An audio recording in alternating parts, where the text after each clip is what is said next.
베드로전서 1장. 예수 그리스도의 사도인 나 베드로는 본도와 갈라디아와 가바도기아와 아시아와 비두니아에 흩어져서 나그네 생활을 하고 있는 여러분들에게 이 편지를 씁니다. 여러분은 하나님 아버지께서 미리 세우신 계획에 따라 뽑혀서 성령으로 거룩하게 되어 예수 그리스도께 복종하게 되었으며 그분이 피로 죄가 씻겨진 사람들입니다. 여러분에게 은혜와 평화가 충만하기를 빕니다. 우리 주 예수 그리스도의 아버지 하나님을 찬양합시다. 하나님께서는 당신의 크신 자비로 우리를 다시 낳아주시고 예수 그리스도를 죽은 자들 가운데서 다시 살리심으로써 우리에게 산 희망을 안겨주셨습니다. 그리고 여러분을 위하여 썩지 않고 더러워지지 않고 시들지도 않는 분깃을 하늘에 마련해 두셨습니다. 하나님께서는 여러분의 믿음을 보시고 당신의 힘으로 여러분을 보호해 주시며 마지막 때에 나타나기로 되어 있는 구원을 얻게 하여 주십니다. 그러므로 기뻐하시오. 여러분이 지금 얼마 동안 갖가지 시련을 겪으면서 슬퍼할 수밖에 없겠지만 그것은 여러분의 믿음을 순수하게 만들기 위한 것입니다. 결국 없어지고 말 황금도 불로 단련을 받습니다. 그러므로 황금보다 훨씬 더 귀한 여러분의 믿음은 많은 단련을 받아 순수한 것이 되어 예수 그리스도께서 나타나시는 날에 칭찬과 영광과 영예를 차지하게 될 것입니다. 여러분은 그리스도를 본 일이 없으면서도 그분을 사랑하고 그분을 보지 못하면서도 믿고 있으며 또 말할 수 없는 영광스러운 기쁨으로 넘쳐 있습니다. 그것은 여러분의 믿음이 결국 영혼을 구원하였기 때문입니다. 이 구원은 여러분에게 내릴 은혜를 두고 예언자들이 열심히 찾고 연구하던 것입니다. 예언자들이 그 일이 언제 어떤 모양으로 일어날 것인지를 연구하고 있을 때에 그들 속에 계신 그리스도의 성령이 그들에게 그리스도의 순환과 그 뒤에 올 영광을 미리 알려주셨습니다. 그들은 자기들이 찾은 진리가 자신들을 위한 것이 아니라 여러분을 위한 것이었음을 하나님이 계시에 의해서 알았습니다. 그리고 이제 이 진리는 하늘로부터 받은 성령의 도움으로 복음을 전한 사람들에 의해서 여러분에게 알려졌습니다. 이것은 천사들도 보고 싶어하는 것입니다. 그러므로 여러분은 마음을 가다듬고 정신을 차려 예수 그리스도가 나타나실 때에 여러분에게 내려주실 은혜를 끝까지 기다리십시오. 여러분이 전에는 아무것도 모르고 욕심대로 살았지만 이제는 잘 순종하는 자녀로서 하나님께 복종하시오. 또 여러분을 불러주신 분이 거룩하신 것처럼 여러분도 모든 행위에 거룩한 사람이 되시오. 성경에도 내가 거룩하니 너희들도 거룩하게 되어라 고 기록되어 있지 않습니까? 그리고 여러분은 각자의 업적에 따라서 공정하게 판단하시는 분을 아버지로 모시고 있으니 나그네 생활을 하고 있는 동안은 늘 두려운 마음으로 지내시오. 여러분은 조상들에게서 물려받은 헛된 생활에서 해방되었습니다. 그러나 아시다시피 그것은 운이나 금 따위의 없어질 물건으로 값을 치르고 된 일이 아니라 흠도 티도 없는 어린 양의 피 같은 그리스도의 귀한 피로 얻은 것입니다. 하나님께서는 천지를 창조하시기 전에 그리스도를 구세주로 미리 정하셨고 이 마지막 때에 여러분을 위해서 그분을 세상에 나타나게 하셨습니다. 여러분은 바로 이 그리스도로 말미암아 그분을 죽은 자들 가운데서 살리시고 그분에게 영광을 주신 하나님을 믿고 하나님께 희망을 두게 되었습니다. 여러분은 진리에 복종함으로써 마음이 깨끗해져 꾸밈없이 형제를 사랑할 수 있게 되었으니 중심으로 열렬히 서로 사랑하시오. 여러분은 새로 난 사람들입니다. 그것도 썩어 없어질 씨앗에서 난 것이 아니라 썩지 않을 씨앗 곧 영원히 살아계시는 하나님의 말씀을 통해서 났습니다. 모든 인간은 풀과 같고 인간의 영광은 풀이 꽃과 같다. 풀은 마르고 꽃은 떨어지지만 주님의 말씀은 영원히 살아있다. 여러분에게 전해진 복음이 바로 이 말씀입니다. 베드로전서 2장. 그러므로 여러분은 모든 악의와 기만과 위선과 시기와 온갖 비방을 버리시오. 그리고 갓난 아이처럼 순수하고 신령한 저주를 구하시오. 그러면 그것으로 자라나서 구원을 얻게 될 것입니다. 여러분은 이미 주님이 인자하심을 맛보지 않았습니까? 주님께로 가까이 오시오. 그분은 살아있는 돌입니다. 사람들에게는 버림을 받았지만 하나님께는 선택을 받은 귀한 돌입니다. 여러분도 신령한 집을 짓는 데 쓰일 산돌이 되시오. 그리고 거룩한 제사장이 되어 하나님께서 기쁘게 받으실 만한 신령한 제사를 예수 그리스도를 통하여 드리시오. 성경에 이런 말씀이 있습니다. 내가 귀중한 돌 하나를 골라 머리떨러서 시온에 두었다. 그를 믿는 사람은 결코 부끄러움을 당하지 않을 것이다. 그러므로 이 돌이 믿는 여러분에게는 귀한 것입니다. 그러나 믿지 않는 자들에게는 집 짓는 자들에게 버림을 받았다가 모퉁이의 머릿돌이 된 돌이며 그들을 걸쳐 넘어지게 하는 돌이요 장애물이 된 바위입니다. 그들이 걸쳐 넘어진 것은 말씀을 순종하지 않은 탓이며 또한 그것이 그들이 운명이기도 했습니다. 그러나 여러분은 선택된 민족이고 왕의 제사장들이며 거룩한 교례이고 하나님의 소유가 된 백성입니다. 그러므로 여러분은 어두운 데서 여러분을 불러내어 그 놀라운 빛 가운데로 인도해 주신 하나님의 놀라운 능력을 널리 찬양해야 합니다. 여러분이 전에는 하나님의 백성이 아니었지만 지금은 하나님의 백성이며 전에는 하나님의 자비를 받지 못했지만 지금은 그분의 자비를 받게 되었습니다. 사랑하는 형제들, 낯선 땅에서 나그네 생활을 하고 있는 여러분에게 권고합니다. 영혼을 거슬러 싸움을 벌리는 육체적인 정욕을 멀리 하시오. 이방 사람들 사이에서 행실을 단정하게 하시오. 그러면 여러분들로 악을 행하는 자라고 욕하던 그들도 여러분이 아름다운 행위를 보고 하나님께서 찾아오시는 그날에 그분을 찬양하게 될 것입니다. 여러분은 인간이 세운 모든 제도에 복종하시오. 그것이 주님을 위하는 것입니다. 왕은 주권자이니 그에게 복종하고 총독은 왕의 임명을 받은 사람으로서 악인을 처벌하고 선인을 표창하는 사람이니 그에게도 복종해야 합니다. 선한 일을 하여 어리석은 자들이 무지한 입을 막는 것이 하나님의 뜻입니다. 여러분은 자유인답게 사시오. 그러나 악을 행하는 구실로 자유를 남용해서는 안 됩니다. 여러분은 하나님을 섬기는 종입니다. 모든 사람을 존경하고 형제들을 사랑하며 하나님을 두려워하고 왕을 존경하시오. 하인으로서 일하고 있는 사람은 주인에게 진정 두려운 마음으로 복종하시오. 착하고 너그러운 주인에게 뿐만 아니라 고약한 주인에게도 그렇게 하시오. 억울하게 고통을 당하더라도 하나님이 계신 것을 생각하며 괴로움을 참으면 그것은 아름다운 일입니다. 죄를 짓고 매를 맞으면서 참으면 영예스러운 것이 무엇입니까? 그러나 선을 행하다가 고통을 당하면서도 참으면 하나님이 축복을 받습니다. 여러분은 바로 그렇게 살아가라고 부르심을 받은 사람들입니다. 그리스도께서도 여러분을 위해서 고난을 받으심으로써 당신의 발자취를 따르라고 본보기를 남겨주셨습니다. 그리스도는 죄를 지으신 일이 없고 그 말씀에도 아무런 거짓이 없었습니다. 그분은 모욕을 당하시면서도 모욕으로 갚지 않으셨으며 고통을 당하시면서도 위협하지 않으시고 정의대로 심판하시는 분에게 모든 것을 다 맡기셨습니다. 그분은 우리 죄를 당신 몸에 친히 지시고 십자가에 달리셔서 우리로 하여금 죄의 권세에서 벗어나 올바르게 살게 하셨습니다. 그분이 매맞고 상처를 입으신 덕택으로 여러분의 상처는 나았습니다. 여러분이 전에는 길 잃은 양처럼 헤매였지만 이제는 여러분이 목자이시며 보호자이신 그분에게로 돌아왔습니다.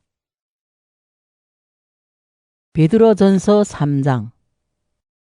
아내된 사람들도 마찬가지로 남편에게 복종해야 합니다. 하나님의 말씀을 믿지 않는 남편들도 자기 아내의 행동을 보고 믿게 될 것입니다. 그러니 말로 설득하지 않더라도 경건하고 순결한 생활을 보여주도록 하시오. 여러분은 머리를 닦거나 금으로 장식하거나 옷을 차려입거나 하는 거치장을 하지 말고 썩지 않는 장식 곧 온유하고 정숙한 정신으로 속마음을 치장하시오. 이것이야말로 하나님께서 가장 귀하게 여기시는 것입니다.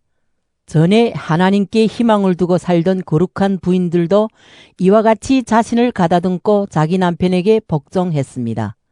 사라가 바로 그런 부인이었습니다. 사라는 자기 남편 아브라함을 주인님이라고 부르면서 그에게 복종했습니다. 여러분도 선한 일을 하고 어떤 놀랄만한 일에도 무서워하지 않는다면 사라의 딸들이 될 것입니다. 남편 된 사람들도 이와 같이 자기 아내가 자기보다 연약한 여성이라는 것을 잘 이해하고 함께 살아가며 생명의 은혜를 함께 상속받을 사람으로 여기고 존경하시오. 그래야 여러분의 기도가 막히지 않을 것입니다. 끝으로 말합니다. 여러분은 모두 한 마음을 품고 서로 동정하고 서로 형제처럼 사랑하며 자비심을 가지고 겸손한 사람들이 되시오. 악을 악으로 갚거나 욕을 욕으로 갚지 말고 도리어 축복해 주시오. 그러기 위해서 여러분이 부르심을 받았습니다. 그렇게 하면 여러분은 하나님께서 약속하신 축복을 받게 될 것입니다. 성경에 이런 말씀이 있습니다. 생명을 사랑하고 행복한 날을 보려는 사람은 모름지기 혀를 다스려 악한 말을 못하게 하고 입술을 다물고 거짓말을 못하게 해야 한다. 그는 악을 멀리하고 착한 일을 하며 평화를 힘써 찾아야 한다. 주님은 올바른 사람들을 굽어보시고 그들이 간구를 들어주신다. 그러나 악을 행하는 자들은 노려보신다. 여러분이 선한 일에 열성을 낸다면 누가 여러분을 해치겠습니까? 그러나 만일 여러분이 옳은 일을 하다가 고난을 받는다 해도 여러분은 행복합니다. 사람들이 여러분을 협박하더라도 무서워하거나 흔들리지 마시오.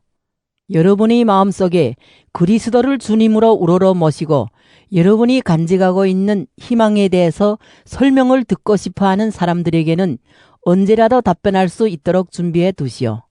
그러나 답변할 때에는 부드러운 태도로 조심스럽게 해야 합니다. 여러분은 언제나 깨끗한良심을 지니고 사시오. 그러면 그리스도를 믿는 여러분의 착한 행실을 헐뜯던 자들이 바로 그 일로 부끄러움을 당하게 될 것입니다. 선을 행하다가 고난을 당하는 것이 하나님의 뜻이라면 악을 행하다가 고통을 당하는 것보다야 얼마나 낫겠습니까? 그리스도께서도 여러분이 죄 때문에 죽으셨습니다. 죄 없으신 분이 죄인을 위해서 죽으신 것입니다. 그리스도께서는 단 한 번 죽으심으로써 여러분의 죄를 용서해 주시고 하나님께로 인도해 주셨습니다. 그리스도께서는 몸으로는 죽으셨지만 영적으로는 다시 사셨습니다. 이리하여 그리스도께서는 갇혀있는 영혼들에게도 가셔서 기쁜 소식을 선포하셨습니다. 그들은 옛날에 노아가 방주를 만들었을 때 하나님께서 오래 참고 기다리셨지만 끝내 순종하지 않던 자들입니다. 그 방주에 들어가 물에 빠지지 않고 구원을 받은 사람은 겨우 8사람뿐이었습니다. 그것은 오늘날 여러분에게 구원을 가져다주는 세례를 미리 보여준 것입니다. 세례는 몸에서 더러운 때를 벗기는 것이 아니라 깨끗한良심으로 살겠다고 하나님께 서약을 하는 것이며 예수 그리스도의 부활로서 이루어지는 것입니다. 예수 그리스도께서는 하늘에 올라가셔서 하나님이 오른편에 계시며 천사들과 세력과 능력의 천신들을 당신에게 복종시키셨습니다. 베드로전서 4장. 그리스도께서 육체의 고통을 받으셨으니 여러분도 같은 각오로 정신을 무장하시오. 육체의 고통을 받은 사람은 이미 죄와는 인연이 없습니다. 그러니 이제 여러분은 지상의 남은 생애를 인간의 정욕을 따라 살지 말고 하나님의 뜻을 따라 살아야 합니다. 여러분은 과거에 이방 사람들이 즐겨하던 일을 하면서 살아왔습니다. 곧 방탕에 빠지고 정욕에 흐르고 술에 취하고 진탕 먹고 마시며 떠들어대고 가증한 우상숭배를 일삼아 왔으니 그만하면 족하지 않습니까? 이방 사람들은 여러분이 이제 자기네와 함께 방탕에 휩쓸리지 않는다고 해서 개의하게 생각하며 욕설을 퍼붓고 있습니다. 그들은 산 사람과 죽은 자를 심판하실 분 앞에서 바른 대로 고해야 할 것입니다. 그래서 죽은 자들에게도 복음이 전해진 것입니다. 그것은 그들이 육체로는 인간이 받는 심판을 받았지만 영적으로는 하나님을 따라 살 수 있게 하려는 것이었습니다. 세상의 마지막이 가까웠으니 정신을 차려 마음을 가다듬고 기도하시오. 모든 일에 앞서 서로 진정으로 사랑하시오. 사랑은 허다한 죄를 가리워 줍니다. 여러분은 모두 나그네들이니 귀찮게 생각하지 말고 서로 국진히 대접하시오. 각자가 받은 은혜의 선물이 무엇이든지 그것을 가지고 서로 남을 위해서 봉사하시오. 그리하여 하나님께서 주신 갖가지 은혜를 잘 관리하는 사람이 되시오. 설교의 직분을 맡은 사람은 하나님의 말씀을 전해야 하고 남을 도와주는 사람은 하나님으로부터 힘을 받은 사람답게 봉사해야 합니다. 그리하면 무슨 일이든지 하나님께서 예수 그리스도를 통해서 영광을 받으시게 될 것입니다. 그분은 영원토록 영광과 권세를 누리실 분이십니다. 아멘. 사랑하는 여러분, 시련의 불길이 여러분 가운데 일어나더라도 그것은 여러분을 시험하려는 것이니 무슨 큰일이나 생긴 것처럼 놀라지 마시오. 여러분은 그리스도의 고난에 참여하는 것이니 오히려 기뻐하시오. 여러분은 그리스도께서 영광스럽게 나타나실 때에 기뻐서 뛰며 즐거워하게 될 것입니다.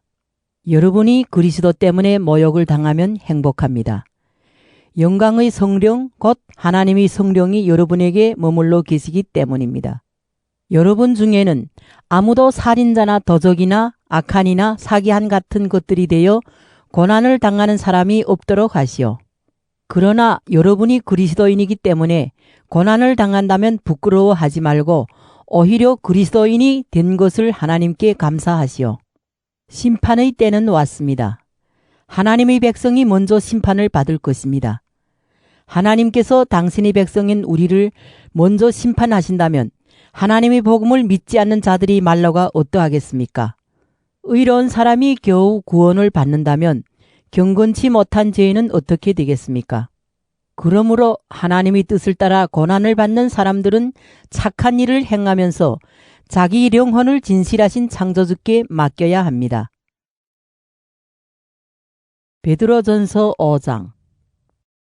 나는 여러분 가운데 장로들에게 같은 장로로서 또한 그리스도의 고난의 증인이며 장차 나타날 영광을 함께 누릴 사람으로서 권고합니다. 하나님께서 여러분에게 맡겨주신 양떼를 잘 치시오. 그들을 잘 돌보되 억지로 할 것이 아니라 하나님의 뜻을 따라 자진해서 하며 부정한 이익을 탐내서 할 것이 아니라 기쁜 마음으로 하시오. 여러분에게 맡겨진 양떼를 지배하려 들지 말고 오히려 그들이 모범이 되시오. 그러면 목자의 으뜸이신 그리스도가 나타나실 때에 여러분은 시들지 않는 영광의 월계관을 받게 될 것입니다. 이번에는 젊은이들에게 말합니다. 여러분은 장로들에게 복종하시오. 여러분은 모두 겸손의 옷을 입고 서로 섬기시오. 하나님께서는 교만한 자를 물리치시고 겸손한 사람에게 은혜를 베푸십니다. 그러므로 여러분은 스스로 낮추어 하나님의 권능에 복종하시오. 때가 이르면 하나님께서 여러분을 높여주실 것입니다. 여러분이 온갖 근심 걱정을 송두리째 하나님께 맡기시오. 하나님께서는 언제나 여러분을 돌보십니다. 정신을 바짝 차리고 깨어 있으시오. 여러분이 원수인 악마가 으르렁대는 사자처럼 모기를 찾아 돌아다닙니다. 굳건한 믿음을 가지고 악마를 대적하시오. 아시다시피 온 세상에 퍼져 있는 여러분의 교우들도 같은 고난을 다 당해왔습니다. 여러분은 잠깐 동안 고난을 받았습니다.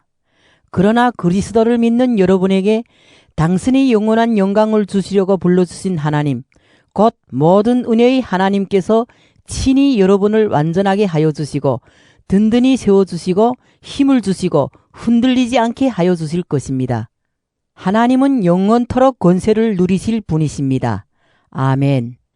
나는 진실한 형제로 여기는 실로아노의 손을 빌어 여러분에게 간단히 이 편지를 썼습니다. 그것은 여러분을 격려하는 한편 하나님의 참된 은혜가 어떤 것인가를 증언하기 위한 것입니다. 여러분은 하나님의 은혜를 받았으니 흔들리지 마시오. 바벨론에 있는 여러분의 자매 교회와 내가 아들로 여기는 마가가 여러분에게 문안합니다. 여러분은 사랑의 입 맞춤으로써 서로 인사하시오. 그리스도를 믿는 여러분 모두에게 평화가 있기를 빕니다.